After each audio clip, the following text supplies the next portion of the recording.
All right, happy Sabbath, everybody. Today is October 25, 2025. 10/25, 2025.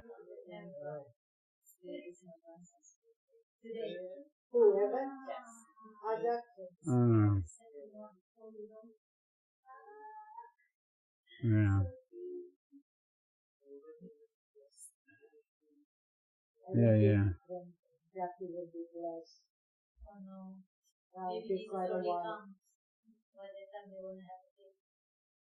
Yeah. All right. Last week we were studying about breast cancer and the risk factors for breast cancer. Remember?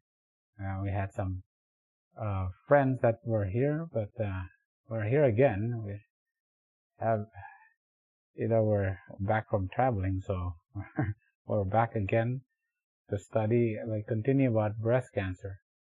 This time it's more about treatments. The treatments that is done these days, and does it have anything, the mechanism of actions of the treatments, and does it correlate with anything that you can do with the food that you eat? All right. So that's where the angle of this study is from. It's breast cancer and the treatment of breast cancer. All right. Okay. Well, we know the foods that was.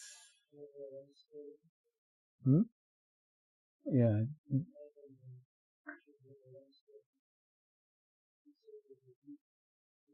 Oh, okay. Yeah, we know the foods that was given by God on the third day. The grass, the grains, the fruits, and the nuts, and the seeds. But sin came, and because of sin, not only do you have to die, but you also have to suffer. But because of your suffering, God says, I will give you the herbs of the field. That is, the vegetables. Now you have to eat the food of the animals, and that is for your suffering. The plants you have to eat like the horses and the sheep, because you're suffering now from diseases. All right. Okay. All right. And then we know, obviously, we always go here. This is my go-to verse, that if you follow the statutes and commandments of God, you will not have to suffer the diseases of Egypt, right? The disease of Egypt. And then one of the most prominent disease of Egypt is obviously atherosclerosis, right? But another one is breast cancer. And they already documented breast cancer way back in the papyrus, right? We kind of did that. So we went through the risk factors of breast cancer last time. All right. And so we'll just review genetics. Yeah. How much does genetics play? What percentage? Yeah, about 10%. It's only 10%, right? But then you have radiation, ultraviolet, and then you have estrogens, right? And then too much, yeah, right. Too much essential amino acids, too much protein, too much fat, all right? Yeah, because you got reactive oxygen species, the oxidative stress, and you have heterocyclic amines, right? Remember all that? And then too much essential amino acids. You grow. Oh, you don't want to grow. And then you grow cancer cells, right? And then IGF-1 make you grow, mTOR, I should have put mTOR right there. It's about growing. And then, alcohol, that's bad, all right? That's a big risk factor. And then pollution and cigarette smoke, all right? And obviously, you know that genetics only 5 to 10%. Everything else is environmental, from either inside or outside, but it's not genetics. Epigenetics. Now, epigenetics is what? The environment that influences how the gene is expressed. So your gene, dictates a certain way the cell is going to grow. But your epigenetics, the things from the outside, it actually influences how that gene is expressed, right? That's pretty amazing. And another thing, I have to put, the BRCA genes. And then there's multiple genes. It's not just one, not just BRCA genes. There are multiple genes, right? And then the other one is lack of exercise. Sedentary lifestyle. Okay. Oh yeah, actually, yeah, you're right. Yeah. Yeah. So, the thing that makes the cells like to grow is what? Estrogen, right? Yeah. Estrogen causes, and it binds it binds on the estrogen receptor. And we know there's an alpha receptor and a beta receptor, right? And a beta receptor. And estrogen comes from where? For the women. Obviously from the ovaries, right? It comes from the ovaries, okay? Right? Estrogen comes from the ovaries. Now it makes the cell grow, right? But when it grows, then you have things that cause just mutations, mutagenesis. It starts to mutate. And what things that cause mutate? Like alcohol, acetaldehyde, right? It mutates. Let's see there, it's mutating. Right. And then radiation causes it to mutate. A normal cell becomes an abnormal cell, right? Carbon monoxide, things like heterocyclic amines. Where do you get heterocyclic amines? Right? From muscle that is heated, right? Yeah. All right. The other thing, what if you're already postmenopausal? You don't have any more estrogen produced by your ovaries. How do you get your estrogen then that makes you have breast cancer? No, it actually comes from your fat cells. All right? Yeah, yeah. It's the fat cells, right? Because fat cells have what? It has, wait a minute, okay. It has the enzyme aromatase, all right? Aromatase,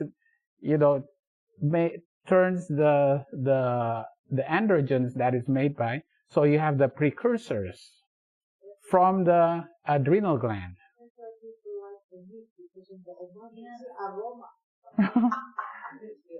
See? So you have, yeah, here you go. See this, the precursors goes to the fat cells, and the enzyme called aromatase changes it into estrogen. So that's why people who don't have functioning ovaries, who are postmenopausal, still get breast cancer. Because the fat cells, I'm sorry? I can give you some of mine. See, so this is why fat is not good. Yeah. So what you eat means, and then you are still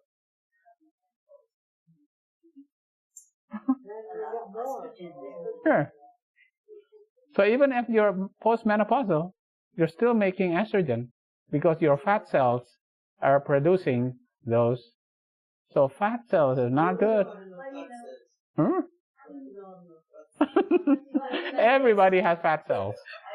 Everybody has fat cells. You don't have anything stored? Yeah.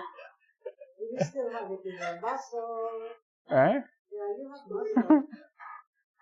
You don't have extra. But how they explain those, I don't have messages or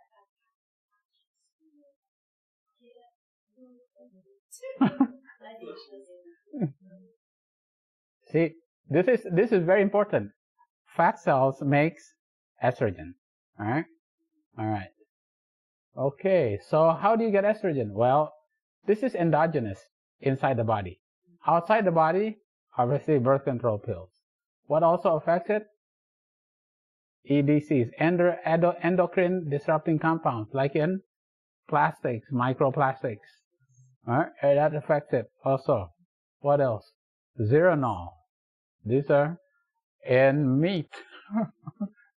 Meat. Yeah, zeranol is a synthetic hormone that they inject cows, so the cows will grow fast and make a lot of milk. Right? They don't have to wait like for years and years. Within months, the cows are now mature and can make a lot of. They inject them with zeranol. And what happens to the kids in Italy when they get a bunch of this? When they're when they're in the third grade, boys and girls are developing breasts. And they found out it's from the zeranol. It's amazing. All right. Okay, these are the things that we are talking about. And then you have the IGF-1s, right? And essential amino acids. That is like leucine, right? In these animal proteins, all right? You get IGF-1. And it causes these cells to grow. Now, they mutate here, and then they grow. So here they mutate, and then they become carcinogenic. Mutagenesis and carcinogenesis. Because when they mutate, it's only a little small amount. But when they become a cancer, they become big, then they cause problems because they go to the brain. If it just stays in the breast, a little teeny weeny little bit, that's no problem. Right?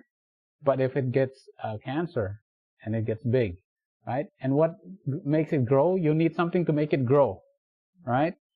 Amino acids, growth factors like IGF. You feed it. This causes it to become abnormal. This makes it grow, right? And now this grows faster because you're feeding it. Feeding the essential amino acids, feeding growth factors. This doesn't grow that much. The normal doesn't grow that much. The abnormal grows a lot. All right? Okay, there you go. They grow faster. Okay? So, all right. So now let's see. So what do we do then? Well, so what do we have to do? Well, stop taking birth control pills. Oh, no problem about that. All right? Stop taking birth control pills. What else? Stop eating, stop microplastics. Don't microwave your plastics. All right? All right. Okay. What else? Well, don't take zeranol. All right? Which is in the beef. All right? What else can we do? Well, don't drink alcohol. Okay? What else? Well, don't get radiation. Don't get radiation. If you have non-Hodgkin's lymphoma, they gave you radiation. Well, we're not going to get radiation. Right? But you have to wear a big, lead lead aprons, okay? If you have to. All right? What else? Don't smoke. Move to the country. Move to the country so you don't breathe pollution. All right? All right. Okay. And then don't take heterocyclic amines. All right? Yeah. No more meat, no more eggs, no more milk. All right? That's how you got to reduce it. Okay? What else? The cells like to grow. And it grows because of mTOR. And you have these fat cells, right? That's making aromatase. With aromatase still making estrogen. All right? So what do you have to do? To reduce the amount of fat cells, you got to exercise more. Because that's going to reduce the amount of fat cells and reduce the amount of insulin. And all of this, all of these things that you're doing, we know now the mechanism of how to reduce our risk factors, right? The kind of foods, you have to exercise more, reduce the amount of, get off the couch and start moving. Okay. All right.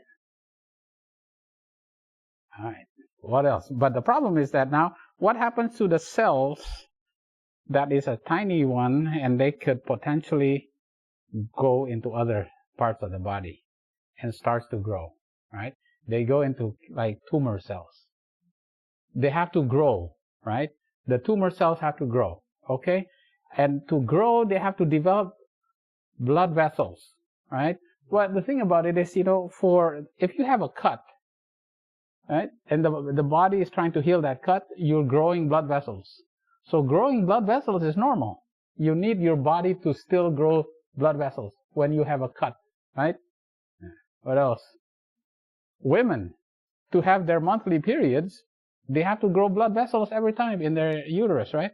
Every month they have to grow blood vessels. Growing blood vessels is normal, right? And one of the things that makes the blood vessels grow is this called VEGF, vascular endothelial growth factor.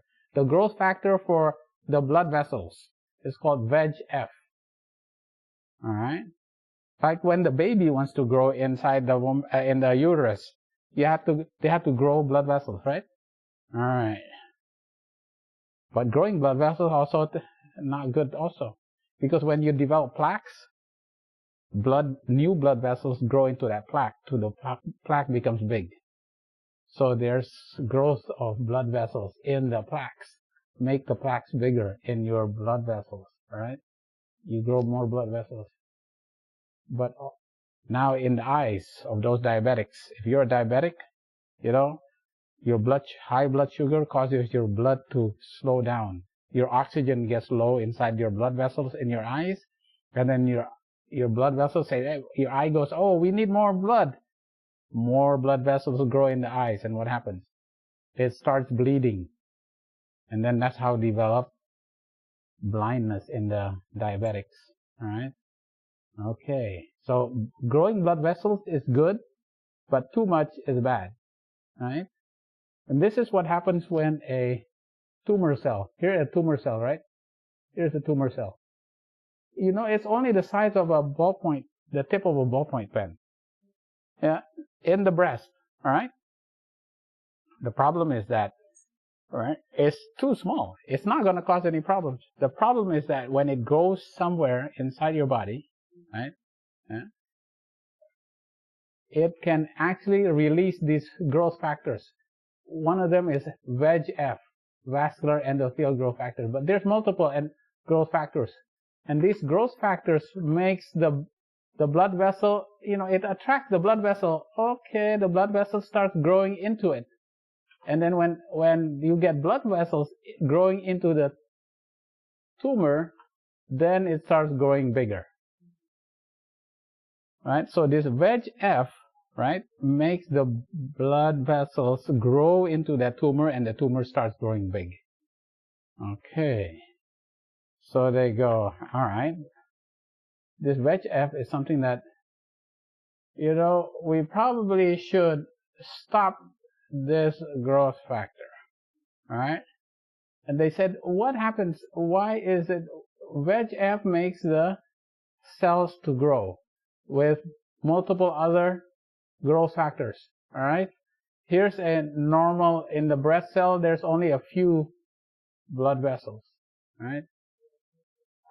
Right. In the blood vessels, and this is only a few blood vessels. But then you have this is a normal, right? Now you have a lot more blood vessels, right? Now you have tumor cells. You have a lot more blood vessels, right? So these blood vessels, how can we stop these blood vessels from growing? They said, okay, we have to stop VEGF. So what causes the cells to grow? Estrogen, right? Hormones make the tumors grow. What else? VEGF, the vascular growth factors. It makes the blood vessels to grow. All right? Now, for those, Auntie Maria, you probably know, about this also as well, because, yeah, these are the type of breast cancers, right? Yeah. The ones that are hormone receptor, they are positive for hormones. So they respond to hormones, right? When they respond to hormone, they have hormone receptor positive. That's called HR positive. HR positive, okay? That's not too bad. It's not too bad because why? You can stop the hormones, right? So the treatment is stop the hormones, right? So the ones that are HR positive right here has a good prognosis. In other words, it's easier to kill. You don't die as much, right? If you are ER, estrogen or progesterone receptor. But there's other things that makes the cancer grow. There's the what is called human epidermal growth factors. There's other growth factors other than hormones, right? And it's called HER2 plus. HER2 plus. This is different, all right? The problem is that you can also target HER2. You can target estrogens. You can target HER2. But there's a type of breast cancer that is estrogen negative, HER2 negative, and it's called a triple negative. Estrogen, progesterone, and HER2 negative. It's negative. It's still growing. What's causing it to grow? So this is the worst case, the poor prognosis, right? It's the one that is everything negative, right? Triple negative. So what do? You just have to give chemotherapy, seems like, you know. You have to just kill all those cells, right? Because there's no chemical treatment, right? To block things, right? So now we said, okay, we have to figure out how to block these. How to block, all right? First, estrogen, all right? You know, I'm doing this, you know, why am I doing this? You know, is this important? Well, if you want to know how the foods work, you have to know how we kill the cells. How we kill the cells, how the cell grows and how we can kill it has something to do with the foods we eat, right? Okay, this is the reason why I'm going into this. You know, people say, why do I have to study this? You know, but you can see exactly why we go into this, all right? So this is estrogen, right? This is what estrogen looks like, right? Oh, yeah. Males get breast cancer. Yeah, that's why with me, I have the HIV. Positive. Okay, that's good. That's why when I did all the countdown and everything, I had a positive. Yeah. So what makes the cell grow also is estrogen, right? Estrogen. All right. Let's look at it. We got estrogen, and then it mutates. It causes mutation here. All right. Mutates, and then it causes to grow here. Right.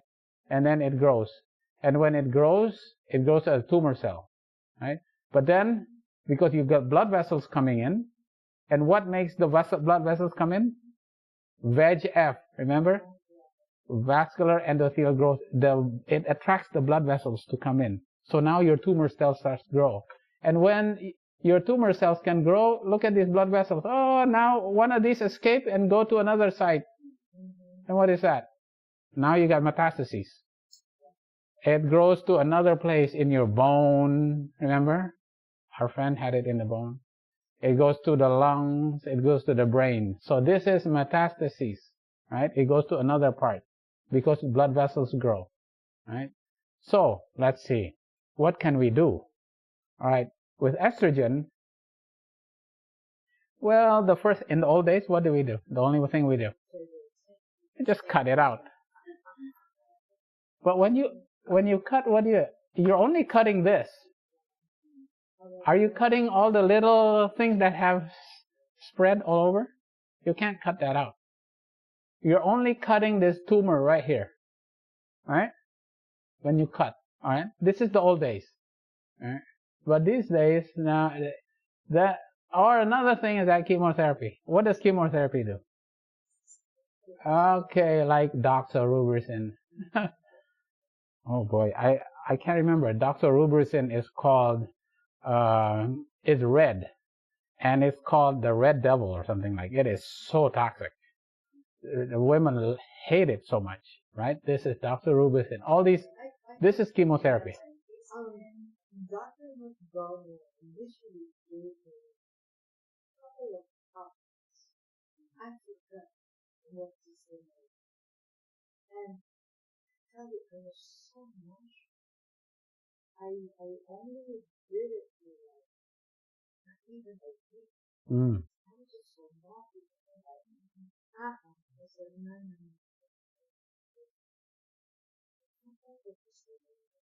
Yeah. Those were, as I said, the old. They have so many different medicines. I had to pick and choose. I had to pick and choose. And you realize which one I pick and choose specifically. Okay, you'll know where I'm going with this. Okay, chemotherapy. What happens with chemotherapy? When you give chemotherapy, this is that red doxorubicin. It is so toxic. All right. Yeah. It's like you douse everything, right? You kill everything. You kill the metastasis, you kill the tumor, but what do you do to kill? You kill the normal cells here. You kill everything. And all the side effects that comes with it. And nausea, infections, and reduced immunity, everything, losing your hair, everything. Because what? Everything. You kill everything. Right?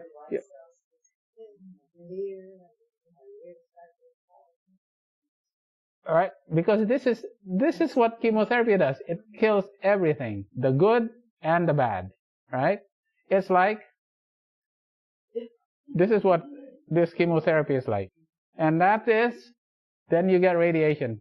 This is what radiation does. It just burns everything. Oh boy, right? This is the old days, and yeah. All right. So, now we know, well, is there other better ways of doing things? So, this is the estrogen. What about we target this estrogen receptor right here? All right? We need to, estrogen drives this, okay? Remember? Estrogen drives this. All right? Estrogen drives this. Okay, you get estrogen. Where do you get estrogen from? Your ovaries, and where else? Your fat. Okay, and estrogen receptor right there, right? So you get selective estrogen receptor modulator, something that blocks estrogen, right?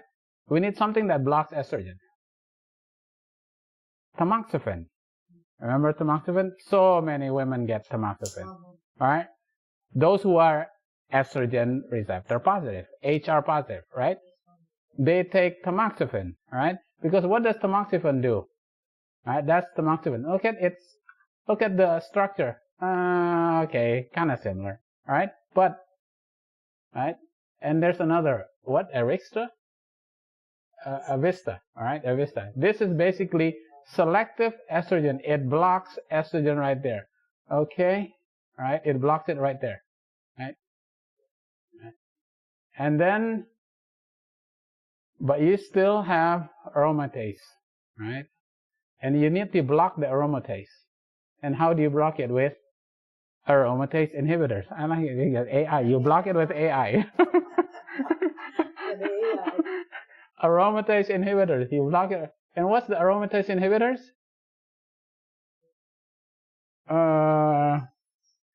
What's the name of that?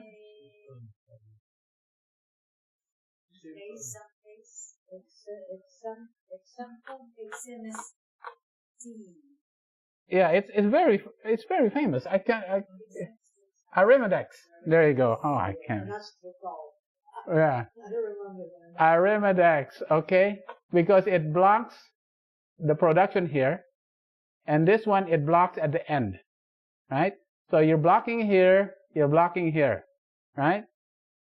These are for estrogen positive, right? And these are the names. Femara. There's so many names. There's so many different kinds. Okay, these blocks estrogen production, and the estrogen receptor at the estrogen receptor. Okay, but then wait a minute. What about the VEGF? What about the vascular, blood vessels. They said, we got to block the VEGF. So they decided, okay, let's make a medicine that blocks this VEGF. Let's make antibodies that attacks VEGF, right? And that medicine is called Avastin. But the problem is Avastin, you have severe potential adverse side effects, death, heart attacks, bleeding, such that now what happens is removed. You cannot use this medicine, it's too toxic. To block the VEGF, all right? It's too toxic, you can't use it. Yeah, bleeding, all right? So they said, wait a minute, VEGF, there's a natural plant product that blocks VEGF. And what's that natural plant product? Genistein. What is genistein? It inhibits angiogenesis. It inhibits the blood vessels to grow. Where's genistein? Yeah? It's called genistein, all right? You remember? Where do you get genistein from? See, it blocks, right? It blocks, genistein blocks VEGF, right? It's the isoflavonoid genistein. It's one of the most potent endothelial cell proliferation and in vitro angiogenesis. It's very potent. It's low in the traditional Western diets, but high in the Asian diets. It inhibits revascularization. Where's genistein? It's soy. It's the isoflavone from soy.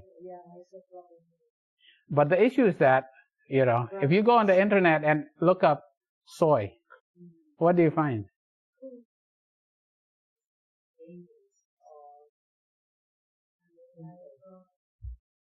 What do you see? Oh boy, right? This is what you get. The first thing you go when you're on the internet, you go and look up soy and breast cancer. The first thing you get, and you got doctors saying this, all right? Those are doctors, all right? Right. Right. The thing is that they say, oh, it is proven that genistein actually causes breast tumor cells to grow. Okay, and it is actually found, right? Where did they actually? This is the test that they did. It was published in 2008, and they said that dietary genistein makes so they transplant a tumor cell into a rat and a mice.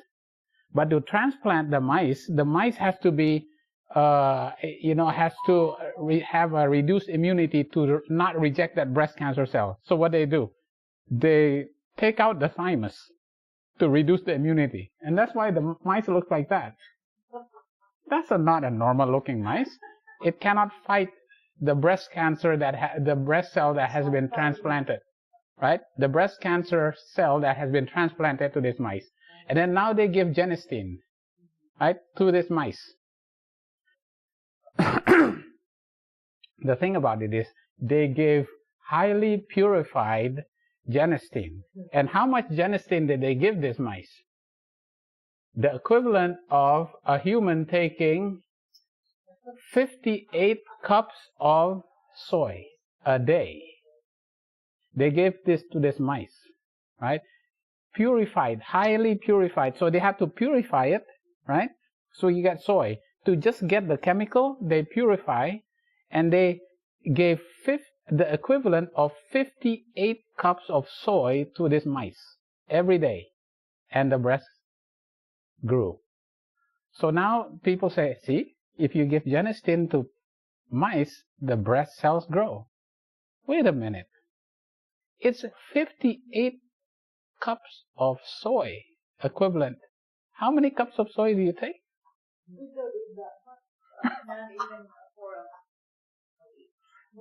And the thing about for these mice, they have to highly purify that soy to be able to give it to that mice, right? Besides, are we immunocompromised so that we are immunity reduced like this mice? We're not mice, for one thing, And the other thing is that what happens is if they gave the same amount of genistein in unprocessed soy flour, the breast cells do not grow. It's only if it is highly purified and very high doses. 50 is equivalent to taking 58 cups of soy, right? The issue is that people look at this and they say, that's it. This causes breast cancer to grow, right?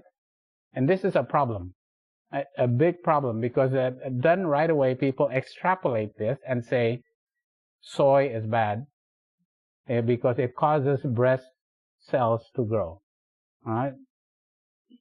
Now, genistein is actually, right, that's genistein, right there on the right-hand side, right-hand side right there. Right, genistein, that's dietine and glycine.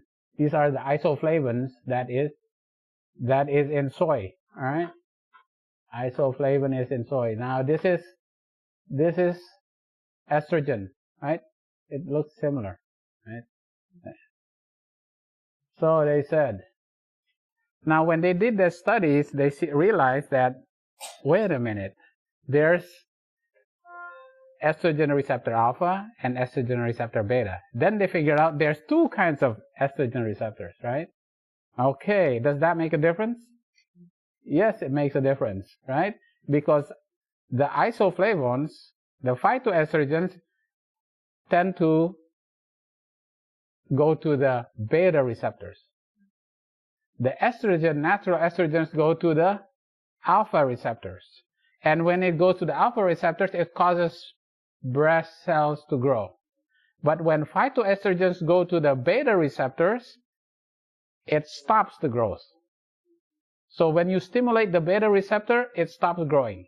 When you stimulate the alpha receptor, it grows, right? So the beta receptors, all right?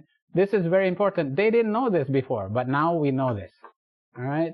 Okay. So you got two types of receptors, the beta and the alpha, right? Right? And you got estrogen coming. So you got estrogen, it causes, when estrogen comes here, it grows, right? But when you have phytoestrogen coming to the beta receptors, it stops growing, right? That's a big difference, right? Okay. All right. This is now what we know. Okay. So they found now that aromatase, the enzyme in the fats, is also blocked by genistein. Pretty incredible, right? So it not only blocks, it stimulates, it stops the cells from growing because it goes to the beta receptors, but it blocks aromatase, right? All compounds tested reduced the aromatase compared with controls. It blocks aromatase. Okay, so this is the precursors from the adrenal gland. It goes to the fat cells, right? And then aromatase in the fat cells changes it into estrogen.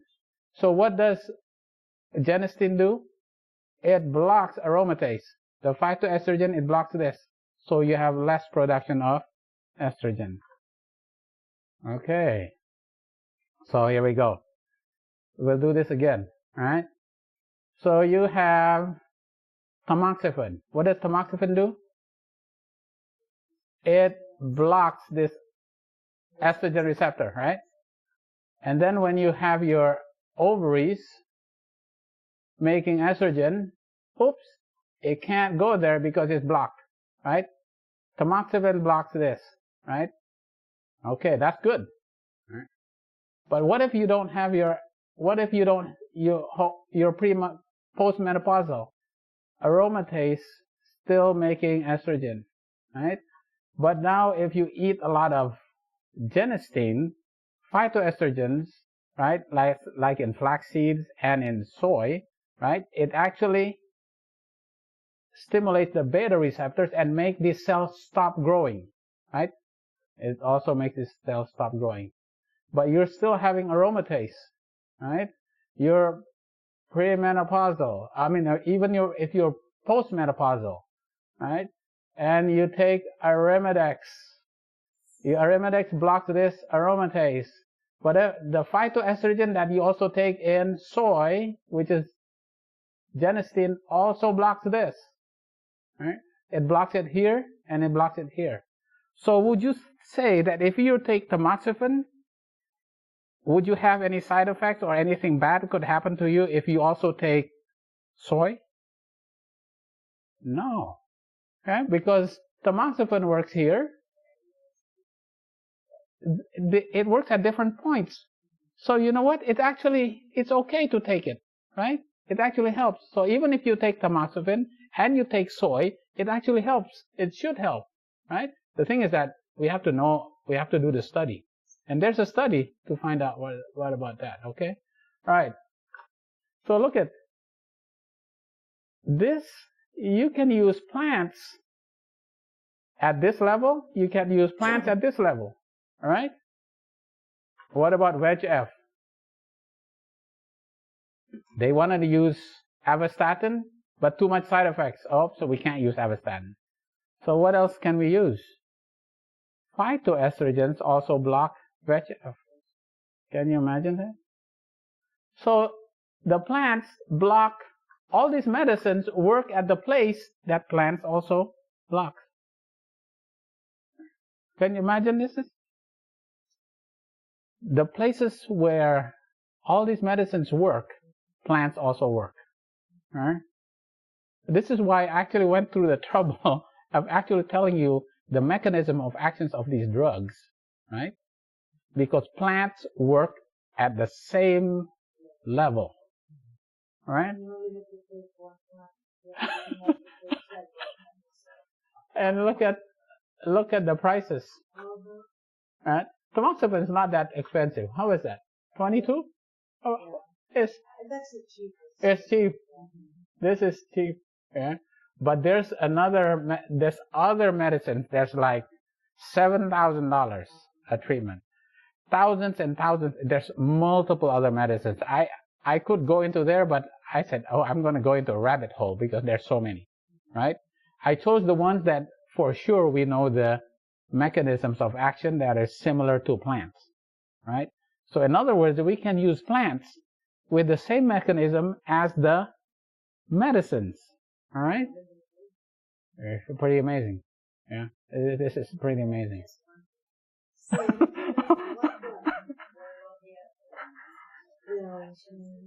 Right. You got flaxseed have those lignans, and the soy has the isoflavones. Right? And they work at multiple levels. Right? Okay. So then let's see. Soy consumption in premenopausal women. All right. They compare between high and low. Those who take the high versus the low.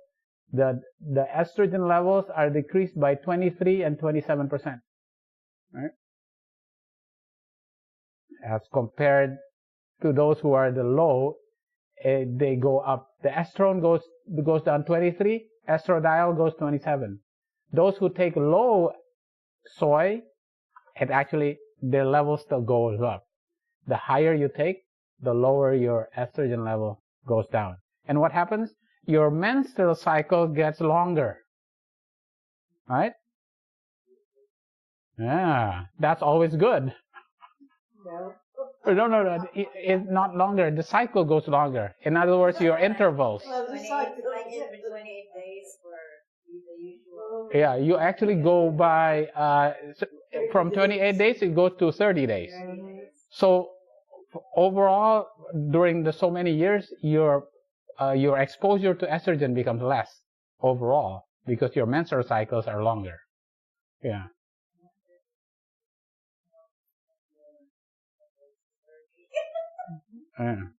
It actually helps. It actually helps with hot flashes. Yeah. Okay. So this one also happens. when it decreases your hormone levels, right? And your menstrual cycles are prolonged. And even after you stop soy, right, your levels are still increased more than 30 days later. The effect lasts for a long time. Even after you stop the soy, 30 days later, your estrogen levels are still low. And your menstrual cycles are still affected even 5 to 6 cycles. So the effect lasts for a long time. Right?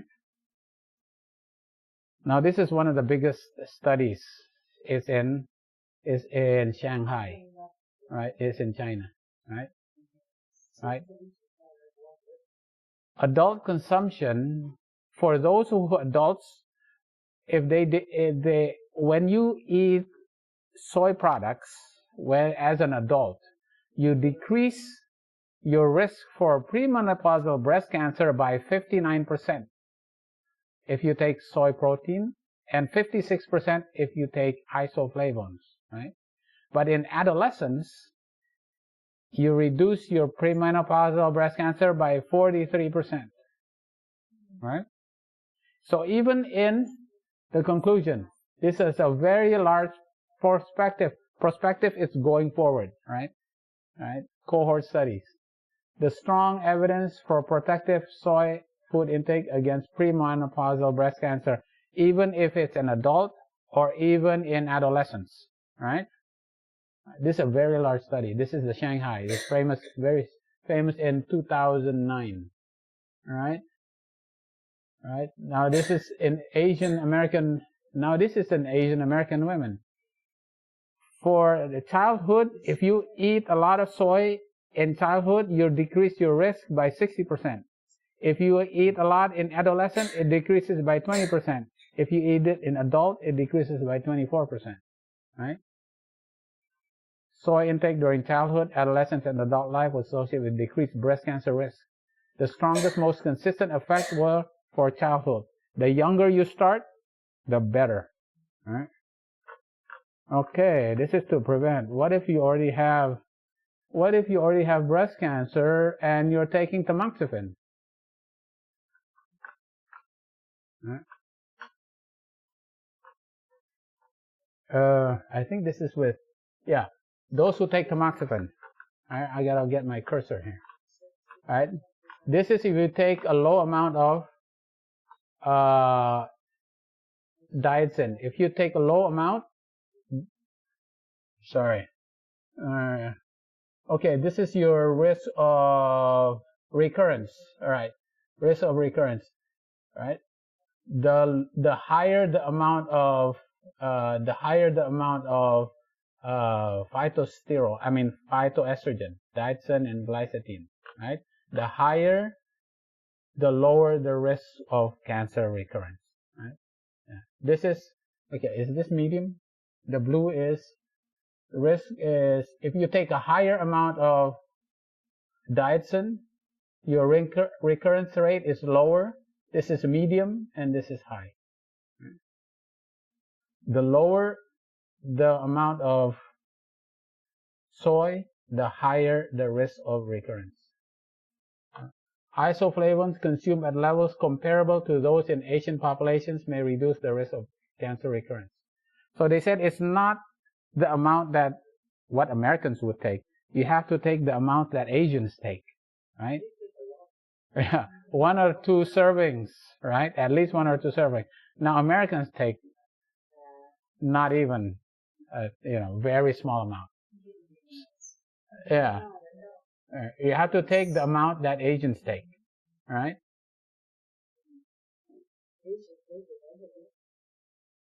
Right. Now this is 5,000 breast cancer survivors, right? This is very famous. The journal from the JAMA, right? Among women with breast cancer, soy food consumption is significantly associated with decreased risk of death and recurrence, right? It reduces your risk of death and recurrence, right? Hazard rate 67, total mortality 66%. Yeah? Reduces by a third, right? Significantly reduce your risk for death and recurrence. Okay. This is probably another big study, right? This study here is there's no significant increase or decreased risk. There's no significant increase or decreased risk associated with any level of intake within the strata, within the amount of how much you take, right? There's no increased or decreased risk within any level. In contrast, over mortality, risk and death tended to be lower as isoflavone intake is increased, right? Women at the highest level of isoflavone intake, right, had 50, even though it's non-significant, it had 54-point reduction in risk of death compared to the lowest quantile of soy. Okay, in summary, we found no adverse associations of soy food consumption with breast cancer prognosis, even at levels similar to those consumed in Asian populations. Our study and two previous epidemiological studies, in other words, the Shanghai and the JAMA, right? Two very large studies, two from the US and one from China, and by level and type of soy consumption provide the necessary evidence that clinicians no longer need to advise against soy food consumption for women diagnosed with breast cancer. All right? Now, this is what I got when I watch Christy Funk. Christy Funk is a breast surgeon for the movie stars in Hollywood, right? And she did all this. She basically had to look at all the studies. There's hundreds of studies. There's not one single study that showed that breast cancer risk is increased with soy. If anything, there's some that said there's no benefit, but most of them say there's a benefit. There's not one single study that showed it actually increased the risk, right? So anyway, right? And the other thing is that when you look at soy, genistein, it works on so many levels, right? It works at VEGF, it looks at aromatase, it works at the estrogen receptors, it works at 3 different levels. It's pretty amazing, right? All right. Okay. Right. Let's see. You know what? I'll keep going a little bit. We know this. I always use this, right? Yeah. One of the risk factors for breast cancer is the oxidative stress. You know, that's kind of like the underlying issue, right? Yeah. Because after sin, you know, what you have to do is take a lot of vegetables, which is high in antioxidants, which blocks the reactive oxygen species. The oxidative stress has to be balanced by the antioxidants, right? Yeah. Because, and then we go back to the Bible, yeah? Back to the Bible, you know, when was it that God allowed animal meat to be eaten? Yeah. And that was after the flood. You can eat animal, right? Before, you were not allowed to eat it, right? Yeah. But after the flood, you were allowed to eat it. And because of that, one of the reasons for why the human race lifespan went down, right? And that's what Ellen White said, is because God allowed them to eat animal meat, flesh foods, right? Okay. One of the potential uses for antioxidant enzymes is for breast cancer treatment, right? Because we know that the oxidative stress that is in the cells can cause genetic mutations and alterations in the DNA, right? The reactive oxygen species, you know, that is from the inside and the outside, okay, endogenous and exogenous. It can cause problems, you know, it can affect your risk for breast cancer, all right? So here we go. Yeah? I'm gonna end with this, you know, with these set of slides here. So our body needs to heal, right? And when it's fighting infections, when it needs to heal, right? When cells need to die and needs to be recycled, you need some sort of inflammation level in your body, right? Inflammation is not all bad. A small amount of inflammation is needed for your cells to, right? You need a little bit of stress to, fight infections, for your cells to be recycled, right? Yeah, you need a little bit of stress. And that's why you have this reactive oxygen species. You have your peroxisome, you have cytokine P450, inflammatory cells, cytokines, all these. It's needed in your body. That's oxidative stress, right? But it's balanced out with the natural antioxidants that's in your body, like superoxide dismutase, catalase, glutathione, thyroidoxine. This is all the natural antioxidants that's already inside your body. God already created that to balance out all these oxidative stress. You already have endogenous antioxidants. Recycling process. Yeah. A little bit of, cells gotta die, cells gotta be renewed, everything is in balance. Yeah. But there's still a small, no matter what we say, okay, there's still a fight going on inside your body. The problem is that you take all of this stuff from the outside. You're putting in yourself. You're putting it in yourself. You're increasing the amount of oxidative stress into your body, right? This is a big problem. Really, God has created us wonderfully, because I look at, like Ria's in-laws, the British, and I smoke like they and drink, and they like barbecue,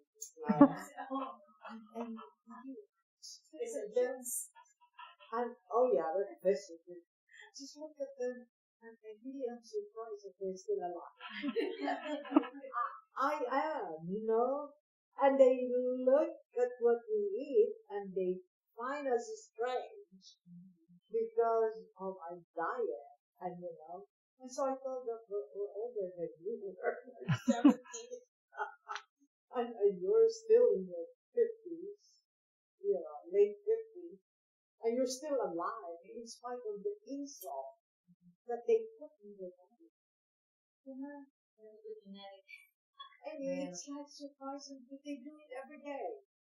But but it just not as it's happening. Yes. Because we don't know. In the job I do, all these people, they do all the things.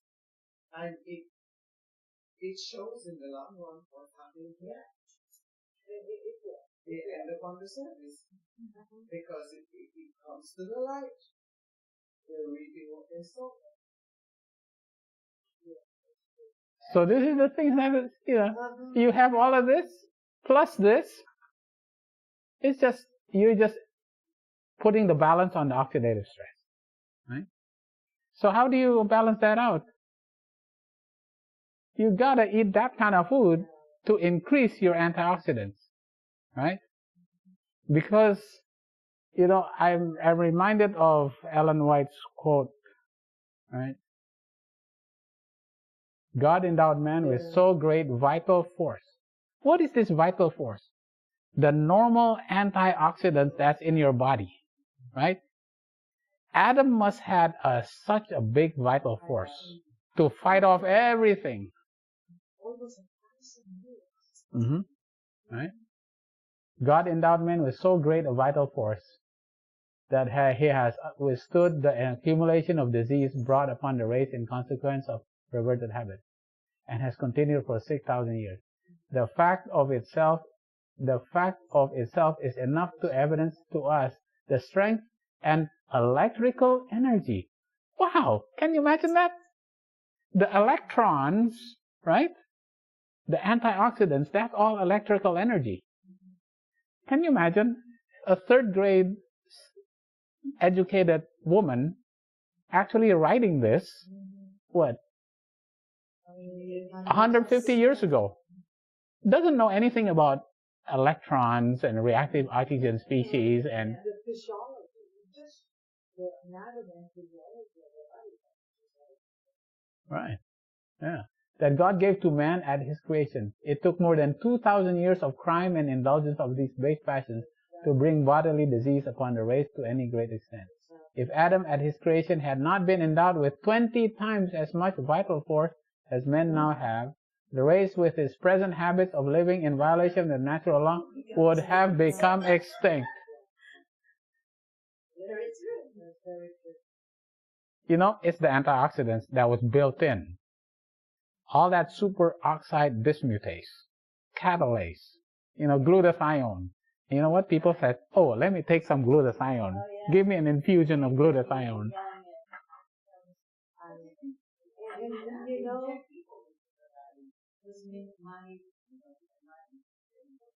and you know, my brother, my youngest, that's what he is doing.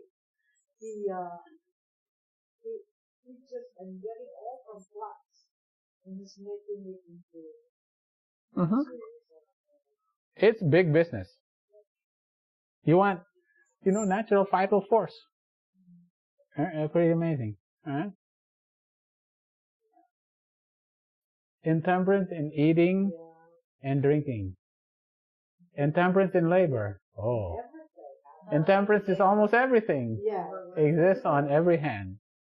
Those who make great exertions to accomplish just so much work in a given time and continue to labor when their judgment tells them they should rest are never gainers. They're living on borrowed capital.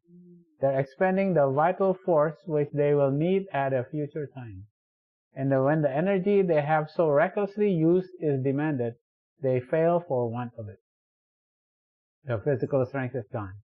The mental powers fail. They realize that they have met with a loss, but do not know what it is. Their time of need has come, but their physical resources are exhausted. So you may drink, you may eat all the animal products that you want, but you are going to exhaust your vital force. And when you need it, it's not going to be enough for you. Right? The physical, right? Their time of need has come, but their physical resources are exhausted. Everyone who violates the laws of health must sometime be a sufferer to a greater or less degree. God provided us with constitutional force, which will be needed at different periods of our life. If we recklessly exhaust this force by continual overtaxation, we will still sometimes be losers. Our usefulness will be lessened, if not our life itself destroyed. Wow. All right. Yeah. It's pretty amazing. Just studying about all of this, you realize, the mechanism of actions of these plants are just so incredible that even human medicine is actually copying basically what the plants do for a great profit, right? And we're only learning this. Yeah. Oh yeah.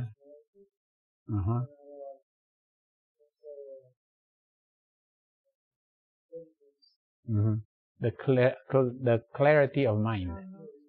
Yeah. Yeah. Okay. All right. And that is a more sure word of the antioxidants, the amount of your normal antioxidants, your natural antioxidants, that's part of it. Your immunity. Hmm?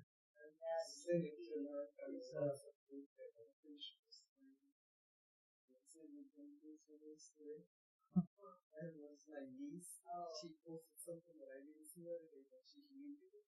Yeah. Sharing.